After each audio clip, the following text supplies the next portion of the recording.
Page 35, treble clef. Page 34, we talked about the bass clef. That sign with the two dots and all that. Okay.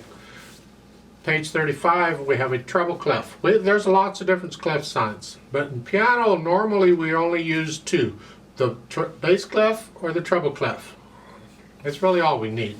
They show you an example of it there at the top of the page, and it's also known as a G clef, because in the lower part of the treble clef you have that circle.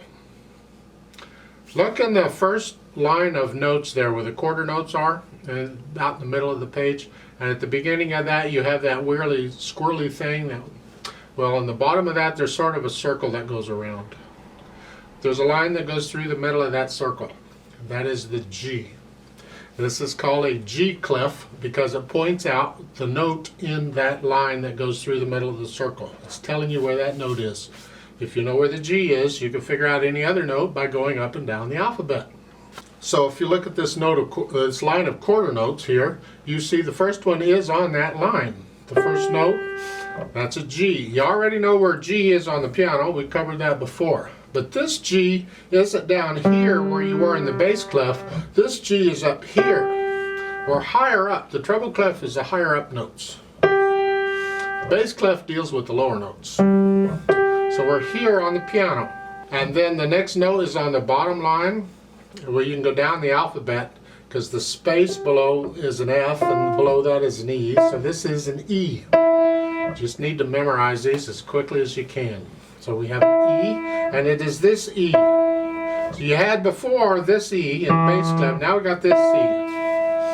And then G, and now we got this note below the staff. It's got a little line through it. You see, all of the notes we need don't fit on the staff itself. We gotta add notes above it, we gotta add notes below it, because we got a lot of keys available to us. So, and those 5 lines aren't going to cover it. So we add these little lines, and that note with that little line that's below the staff with that little line through it is a C, and it is this C. See, we've had this C before, now we got this C. This C is rather important. It's called middle C. Need to remember that. I'll talk about it more. It's not middle C because it's in the middle of the keyboard. It's not in the middle of the keyboard. It's close, but it's not quite in the middle. It's middle because it's the middle of the grand staff, and I'll explain that a little later on. Right now I just need you to know this is middle C. It is a C. So we're going to cover all of these notes just like we did here. It's up here, but these are the notes in the treble clef. The quarter note, the line of quarter notes there, that's what these are. You need to memorize these as quickly as you can. Now go down to the half note line there. Under there, all these half notes, they're telling you to start out with 5th finger on that G, and that puts you in this C position. See, this is a C position too, because the bottom note is C. We've got a lot of C positions. So the ones we're dealing with right now are these C positions. So right hand. Well, if the little finger's on the G, you just need to mentally know which finger is on which note. So the 4th finger's going to be on the F, 3rd finger on the E, and you go through here and make sure you can play all these notes okay. Don't worry about counting them. Just get the notes and the fingering, and if you can, do it without looking at the keyboard eventually. You may have to look at first, but you want to develop a feel for the keyboard, so the sooner you can play these without looking at the keyboard, the better. It's got to be a mental picture. Can you remember which finger is on which key on the piano? It's kind of important.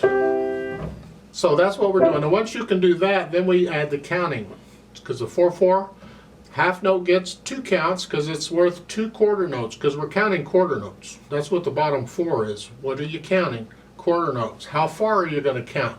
I'm going to count to 4. 1, 2, 3, 4. 1, 2, 3, 4. 1, 2, 3. Blah. So each half note is worth 2. So it's 1, 2, 3, 4. 1, 2, 3, 4. 1, 2, 3, 4. To just go through the whole line like that. 1, 2, 3, 4. 1, 2, 3, 4. 1, 2, 3, 4, like so. Then do the bottom line. Now we got quarter notes and half notes. Otherwise, it's about the same thing. So it's 1, 2, 3, 4. 1, 2, and again, if you're getting confused to the fingers here or which notes, forget the counting. Concentrate on the fingers and the notes. Just get you got a G and some E's, and then there's an F and some E's and a D all the way through. There's no C in this one. Then once you get that, you can add the counting. 1, 2, 3, 4. 1, 2, 3, 4. 1, 2, 3, 4. 1, 2, 3, 4. 1, 2, 3, 4. Like so. Very mechanical, very monotonous sort of at first, although when you're learning it's a challenge. But keep that, it gets easier, be patient, it'll come.